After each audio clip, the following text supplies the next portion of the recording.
Գազայի հատվածում հրադադարի երաշխավոր երկրների արտգործնախարարները Ստամբուլում քննարկել են Պաղեստինյան անկլավում տիրող իրավիճակը։ Հանդիպմանը մասնակցել են Թուրքիայի, Կատարի, Արաբական Միացյալ Էմիրությունների, Սաուդյան Արաբիայի, Հորդանանի, Պակիստանի եւ Ինդոնեզիայի արտգործնախարարները։ Քննարկումների առանցքում են եղել Գազայի հատվածում տևական հրադադարի հաստատումը, հումանիտար օգնության մասշտաբների ընդլայնումը, ԱՄՆ նախագահ Դոնալդ Թրամփի ծրագրի հաջորդ փուլի իրագործումը։ Հանդիպման արդյունքներով Թուրքիայի արտգործնախարար Հական Ֆիդանը հայտարարել է, որ քննարկվել են միջազգային կայունացնող ուժերի խնդիրները եւ կազմը։ Նա հավելել է, որ Գազայում միջազգային ուժերի տեղակայման հարցը կքննարկվի ՄԱԿ-ի շրջանակում եւ կպահանջի Անվտանգության խորհրդի կողմից հաստատում։ Հոկտեմբերի 10-ին ուժի մեջ մտնելուց ի վեր Գազայի հատվածում հրադադարը մի քանի անգամ խախտվել է, որի համար Համասը եւ Իսրայելը մեղադրել են իրար։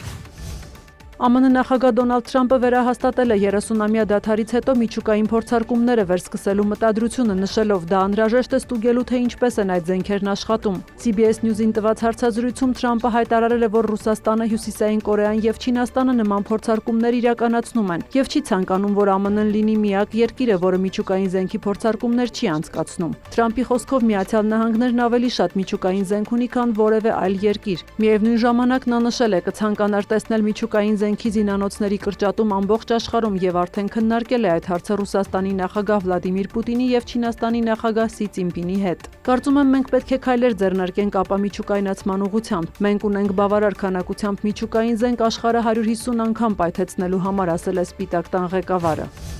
Ռուս-ուկրաինական առաջնագծից հակասական տեղեկություններ են ստացվում։ ՌԴ պաշտպանության նախարարությունը հայտնել է, որ ռուսական ուժերն ամրապնդել են դիրքերը Պոկրովսկի Պրիգորոդնի միկրոշրջանի բնակելի թաղամասերից մեկում եւ շարունակում են գրոհները կայարանի եւ արդյունաբերական գոտու շուրջ։ Ըստ գերատեսչության վերջին մեկ օրվա ընթացքում հետ է մղվել շրջափակման մեջ գտնվող ուկրաինացի զինվորականների մի քանի հարձակում։ Նշվում է, որ Միրնոգրադում եւս շարունակվում է ուկրաինացի զինվորների շրջափակումը։ Ուկրաինական կողմն իր հերթին հաղորդում է, որ Պոկրովսկի հյուսիսում կասեցվել է ռուսական ուժերի առաջխաղացումը։ Հնարավորություն է ստեղծվել լրացուցիչ անձնակազմով եւ տեխնիկայով զորքերի համալրման համար։ Ըստ Ուկրաինայի ռազմական գերատեսչության Միրնոգրադում իրավիճակը շարունակում է լարված մնալ, սակայն վերահսկելի է։ Միևնույն ժամանակ Bloomberg-ը գրում է, որ Մեծ Բրիտանիան վերջերս Ուկրաինային է մատակարարել եւս մի քանի Storm Shadow հրթիռներ։ Ավելի վաղ նախագահ Վոլոդիմիր Զելենսկին հայտնել էր, որ Գերմանիան Ուկրաինային Patriot հակաօդային պաշտպանության համակարգեր է փոխանցել։ Իր հերթին ԱՄՆ նախագահ Դոնալդ Թրամփը հայտարարել է, որ այս պահին չի դիտարկում Ուկրաինային հեռահար Թոմահոք հրթիռների մատակարարումը։